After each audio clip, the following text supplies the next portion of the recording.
నమస్కారం. మనం రకరకాల పంచతంత్ర కథలు చెప్పుకుంటున్నాం. ఇందులో పాము ముంగీస కథ చెప్పుకుందాం. పూర్వమట ఒక బ్రాహ్మణ ఆయన భార్య చిన్న చంటి పిల్లాడితోటి ఒక ఊర్లో ఉండేవాడు. అయితే ఈయన మాతుకర వృత్తి, వెళ్ళి ఇంటింటికి వెళ్ళి ఇవాళ ఇది తిథివార నక్షత్రాలు చెప్పి వాళ్ళు ఇచ్చినది తెచ్చుకునేవాడు అనమాట. వ్యాయవారం అని అదనే అంటారు. వెళ్ళేవాడు. అయితే వీళ్ళకి చంటి పిల్లాడు ఉన్నాడు కదా, పిల్లాడిని ఉయ్యాల్లో వేసి ఊపేవారు. ఆ భార్య ఇంట్లో పనులు చేసుకునేది. ఆవిడ బయటికి వెళ్ళినప్పుడు ఆయన కూడా కాసేపు పిల్లవాడిని చూసుకుంటూ ఉండేవాడు. వీళ్ళ ఇంటి వెనకాల ఒక చెట్టు మొదట్లో ఒక బొరి చేసుకుని ఒక ముంగీసు ఉండేదట. ఈ బ్రాహ్మణ ఆయన ఏం చేసేవాడు, రోజు తన అన్నం తిన్నాక ఓ గుప్పెడన్నం ఆ ముంగీసకి పెట్టేవాడు.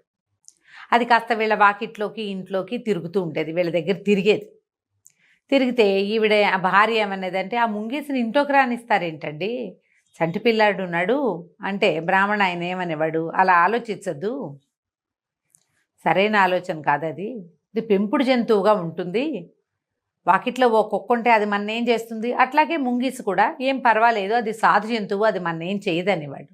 అది అన్నం వేళకు వచ్చి బయటకు వచ్చి అన్నం తిని తన దారిని తను తిరిగి మళ్ళీ తన బొరియలో తను పడుకునేది. ఎప్పుడైనా వచ్చి వీళ్ళ వాకిట్లోకో ఇంట్లోకో పెరట్లోకో వచ్చి అక్కడ చల్లగా ఉంటుందని అక్కడ పడుకునేది కాసేపు. సరే ఏమైందట, ఒకరోజు బ్రాహ్మణ ఆయన నేను బయటికి వెళ్ళాలి బయలుదేరుతానన్నాడు. ఆవిడ ఏమందంటే, బ్రాహ్మణి మీరు కాసేపు ఉండండి, మరి నేను నీళ్లు తెచ్చుకోవాలి, చెరువుకి వెళ్ళి మంచినీళ్ళు పట్టుకొస్తాను అని అన్నది. అనేసరికి ఆయన కాసేపు చూశాడు, కానీ ఆయన రాలేదు. ఆవిడ తొందరగా అక్కడ ఎవరో మాట్లాడిచ్చారు, వాళ్ళతో ఒక 5 నిమిషాలు మాటలకి నుంచింది. సరే ఈయన ఏం చేశాడు, తన దారిని తను వెళ్ళిపోయాడు. చంటిపిడ్డ ఉయ్యాల్లో పడుకుని ఉన్నాడు, ఒక ఏడాది అట్లా దాటిన పిల్లవాడు అనమాట. ఉయ్యాల్లో ఉన్నాడు, ఆయన వెళ్ళిపోయాడు. ఈవిడ కూడా నీళ్ళ నుంచి ఇంకా తిరిగి రాలి.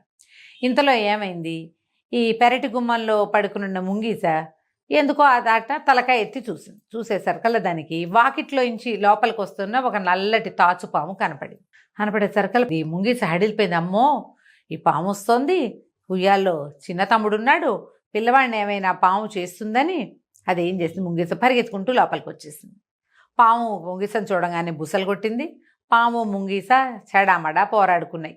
పాములు ముంగీసకి పడదని అదని చెప్తారు, మనకు తెలిసిందే కదా. అయితే ఈ పాము యథాశక్తి యుద్ధం చేసింది. ముంగీస మాత్రం ఒకటి తనని తను సహజమైన వైరమే కాకుండా తను ఏ ఇంట్లో అన్నం తింటుందో ఆ ఇంట్లో ఉన్న చంటి బిడ్డకి ఏదైనా అవుతుందేమో అన్న భయంతో ఇంకా వీరోచితంగా పోరాడింది ముంగీస. ఈ పాము ముంగీస పోరాటంలో పాము కాస్త మరణించింది. పాము చచ్చిపోయేసరికల్లా అయితే ఈ పాముని ముంగీస ఏం చేస్తుంది, పళ్ళతో పట్టి కొరుకుతుంది. దాని మూతంతా నెత్తురంటింది.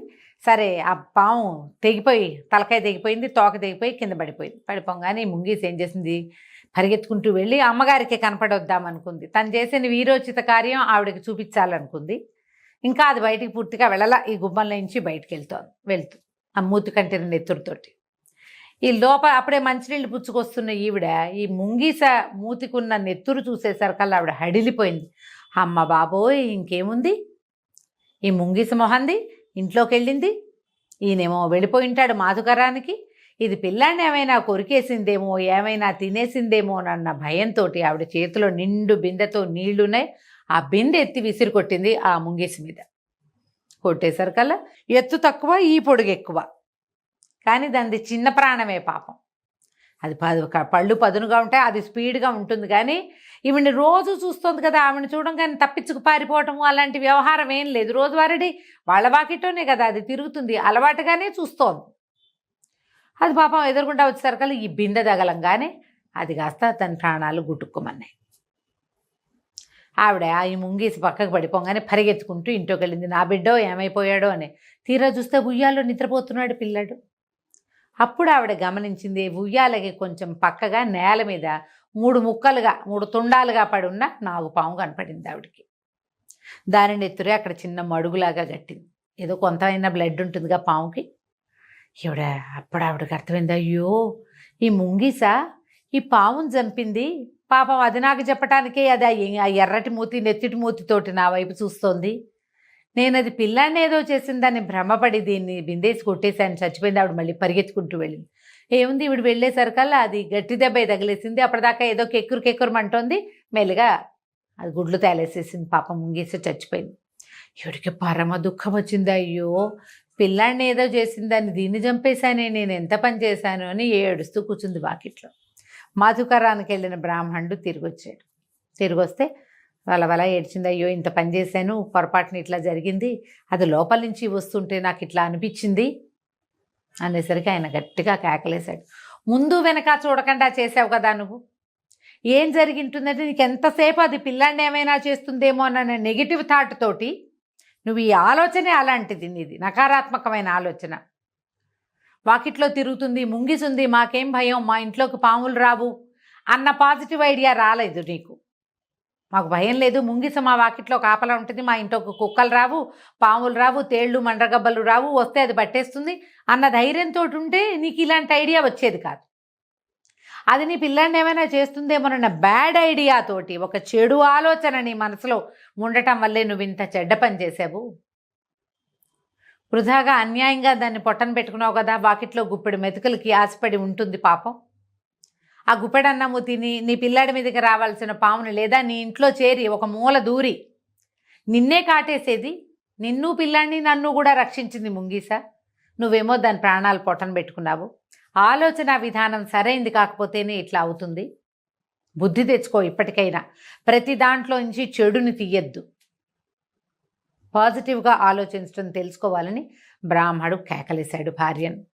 ఆ నాగుపాము తుండాలు తీసుకెళ్ళి చెరుగట్టు మీద వేసి తగలబెట్టి ఒక గొయ్యి తీసి, ఈ ముంగీసని కుమారుడిగా ఉండవలసిన వాడివి, ఒక పుత్రుడు చేయాల్సిన పని చేసావురా నాయన, నువ్వు కాపాడేవు మా ఇంటిలిపాదని, కానీ మేమే నీ పట్ల మనుషులుగా ప్రవర్తించలేదు, మేము దుర్మార్గులుగా ప్రవర్తించి నీకు అన్యాయం చేశామని ఇంట్లో నుంచి గుప్పెడు ఉప్పు తెచ్చి ఈ ముంగీస మీద పోసి దాన్ని పూడ్చిపెట్టాడు. కథ చూడండి ఎలా వెళ్ళిందో.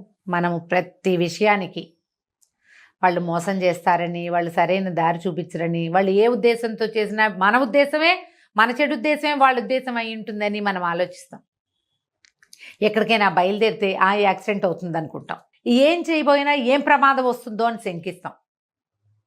ప్రమాదం శంకించాలి, కీడించి మేలించాలి, కానీ ప్రతిసారి కాదు, ప్రతి చోట కాదు. వ్యక్తుల్ని నమ్మం. ఈ నమ్మకపోవటమే మనల్ని ఇబ్బందుల్లోకి తోసేస్తుంది. ఎప్పుడైనా ఆలోచించి నమ్మిక అపనమ్మిక ఉండాలి. ఈ ఆలోచన లేకపోవటం వల్లే ఈ బ్రాహ్మణి ముంగీసని చంపేసింది తన చేతితోటే.